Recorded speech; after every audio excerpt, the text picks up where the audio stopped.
আসসালামু আলাইকুম। সবাইকে স্বাগত জানাচ্ছি বিদ্যাবাড়ি থেকে।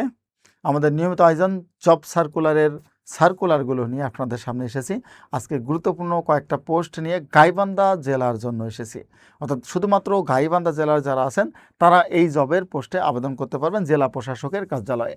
এখানে গাইবান্ধা জেলার স্থায়ী বাসিন্দা হতে হবে। অস্থায়ী ভিত্তিতে কিছু কি করা হচ্ছে, আবেদনপত্র তারা চেয়েছে কিছু পদের জন্য। তবে যদিও অস্থায়ী ভিত্তিতে তারা বলে, বাট এটা স্থায়ী হয়ে যায়।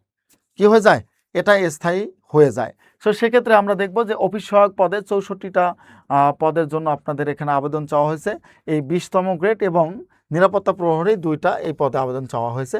20তম গ্রেড যেটাই হোক না কেন, জেলা প্রশাসকের যে কোনো চাকরির ক্ষেত্রে আপনারা যদি চাকরি করতে পারেন জেলা প্রশাসক অফিসে, আপনার ভ্যালুটাই ভিন্ন। অর্থাৎ ওখানে একটা আইফিল ভাব থাকে, নিজের প্রতি একটা গর্ব কাজ করে, নিজের জেলাতে চাকরি করেন, নিজের বাড়ি থেকে চাকরি করা যায়। সুতরাং এই পোস্টগুলো কিন্তু কম না। 64টা পোস্ট খুবই কম পোস্ট বলা যাবে না একটা জেলা প্রশাসনে।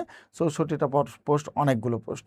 সো জেলা প্রশাসকের ক্ষেত্রে আপনারা 20তম গ্রেডের এই 64টা পোস্টের জন্য আবেদন করতে পারেন। মাত্র মাধ্যমিক স্কুল সার্টিফিকেট অর্থাৎ এসএসসি পাস করলে আপনি কিন্তু এখানে আবেদন করতে পারবেন। সো যারা এসএসসি পাস আসেন, এসএসসি থেকে শুরু করে এইচএসসি এবং অনেকে অনার্স পাস করেও এখানে আবেদন করে থাকেন, কারণ বাংলাদেশের চাকরির বাজার খুবই শর্ট। সো এই আবেদনের ক্ষেত্রে আপনার এসএসসি পাস করলেই হবে। আবেদনের তারিখ আপনাদের কোথায় এবং গাইবান্ধার স্থায়ী নাগরিক এখানে হতে হবে বলে দিয়েছে। আমি আবেদনের তারিখটা আপনাদেরকে একটু বলে দেবো এবং শেষ এবং শুরু এটা বলে দেবো যাতে করে ভুলে না যান। সো আবেদনের ক্ষেত্রে উক্ত ব্যক্তি কী করবেন, ডিজিজি গাইবান্ধা dcgaibandha.teletalk.com.bd-তে আপনি আবেদন করতে পারবেন। অর্থাৎ কী করবেন, dcgaibandha.teletalk.bd.com-এ আবেদন শুরু করতে পারবেন। আবেদন ফি জমা দেওয়ার তারিখ 11/6 অর্থাৎ এই মাসের 11 তারিখে শুরু হবে এবং আগামী মাসের 10 তারিখে শেষ হবে। আর আবেদন ফি কত টাকা এটা সবাই আমরা কম বেশি জানি, 50 + 6 56 টাকা আপনার আবেদন ফি।